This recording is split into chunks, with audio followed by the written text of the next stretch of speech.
हिंदू धर्म में नाग पंचमी का बहुत अधिक महत्व है। पंचांग के अनुसार सावन मास के शुक्ल पक्ष की पंचमी को नाग पंचमी का त्योहार मनाया जाता है।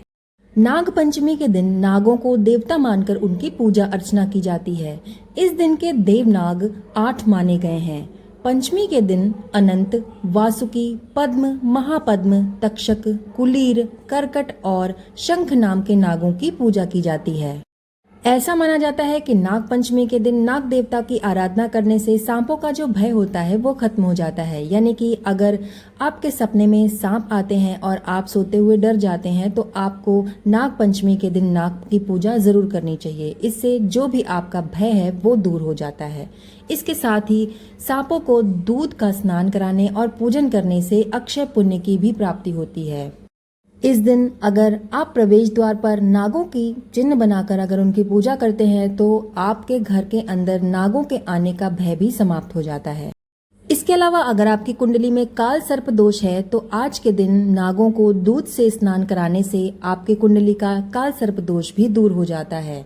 इस दिन नागों के साथ साथ भोलेनाथ की भी पूजा की जाती है।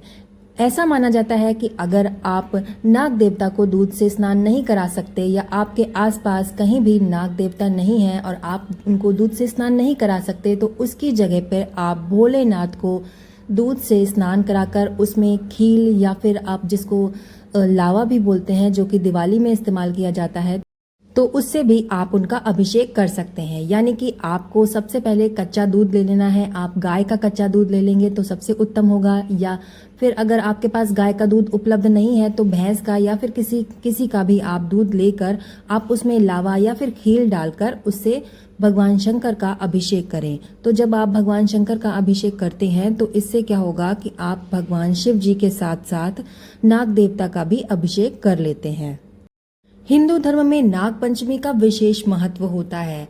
कहा जाता है कि भारत के प्राचीन महाकाव्यों में से एक महाभारत में राजा जनमेजय नागों की पूरी जाति को नष्ट करने के लिए एक यज्ञ करते हैं।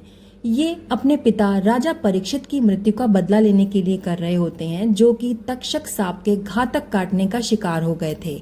हालांकि प्रसिद्ध ऋषि आस्तिक जनमेजय को यज्ञ करने से रोकने और नागों के बलिदान को बचाने की खोज में निकल पड़े। जिस दिन नागों की ये बलि रोकी गई वो सावन मास की शुक्ल पक्ष की पंचमी की तिथि थी। अब पूरे भारतवर्ष में नाग पंचमी के रूप में ये दिन मनाया जाने लगा। हिंदू धर्म के कई ग्रंथों और महाकाव्यों में सांप या नाग महत्वपूर्ण भूमिका निभाते आ रहे हैं। महाभारत, नारद पुराण, स्कंद पुराण और रामायण जैसे ग्रंथों में सांपों की कई कथाएं जुड़ी हैं।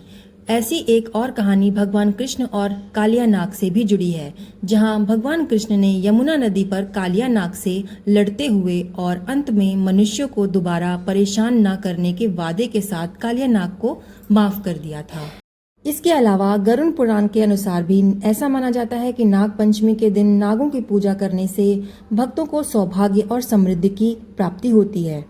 इसलिए नाग पंचमी के दिन कभी भी नाग की हत्या नहीं करनी चाहिए। अगर आपको गलती से भी कहीं पे नाग दिख जाता है, कोई भी सांप दिख जाता है, तो आप उसको किनारे या फिर पानी में छोड़ सकते हैं, लेकिन कभी भी भूल से भी आज के दिन नागों की हत्या नहीं करनी चाहिए। इससे काल सर्प दोष भी लगता है और मनुष्य को अपने जीवन में परेशानियों का सामना भी करना पड़ सकता है।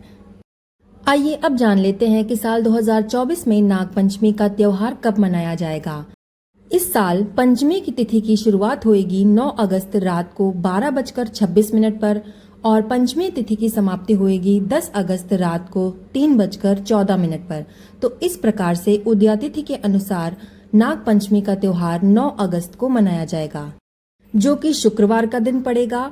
नाग पंचमी की पूजा का शुभ मुहूर्त के बारे में अगर जान लेते हैं तो पूजा का शुभ मुहूर्त रहेगा 9 अगस्त को सुबह 5:47 से लेकर 8:27 तक। आपको इस दिन इसी शुभ मुहूर्त पर नाग देवता की पूजा करनी चाहिए। वैसे तो नाग देवता की पूजा का शुभ समय सुबह ही होता है। सुबह के समय ही नाग देवता की पूजा की जाती है। इसमें घर के जो बड़े बुजुर्ग होते हैं वो नाग देवता की पूजा करते हैं।